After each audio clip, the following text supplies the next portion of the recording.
Auto ஓட்டுநர்கள் சங்கத்தில் ஏற்பட்ட தகராறு காரணமாக மதுரை அலங்காநல்லூர் அருகே ஆட்டோ ஓட்டுநர் ஒருவர் வெட்டி படுகொலை செய்யப்பட்டார். இதுகுறித்த கூடுதல் விவரங்களோடு இணைகிறார் எமது செய்தியாளர் குமார். குமார், வணக்கம். ஆட்டோ ஓட்டுநர்கள் சங்கத்தில் என்ன பிரச்சனை? வெட்டி படுகொலை செய்யப்பட்டவர் யார்? விவரங்கள். வணக்கம்.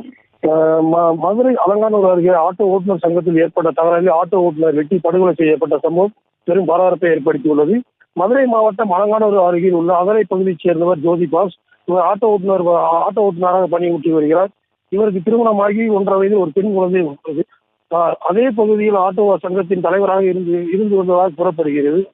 இந்த நிலையில் அதே பகுதியைச் சேர்ந்த விஜயகுமார் என்கிற மற்றொரு ஆட்டோ ஓட்டுநர் அதே சங்கத்தில் செயலாளராக இருந்து வந்ததாக கூறப்படுகிறது.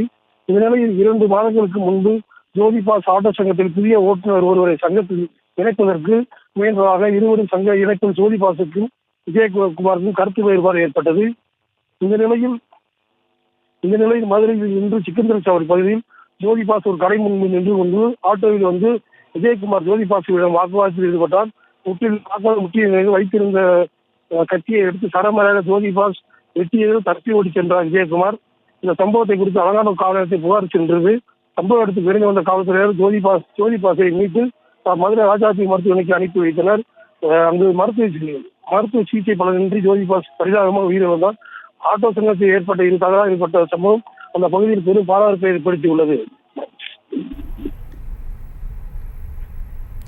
விவரங்களுக்கு நன்றி குமார். செய்திகளை உடனுக்குடனும் துல்லியமாகவும் தெரிந்து கொள்ள சப்ஸ்கிரைப் பண்ணுங்க.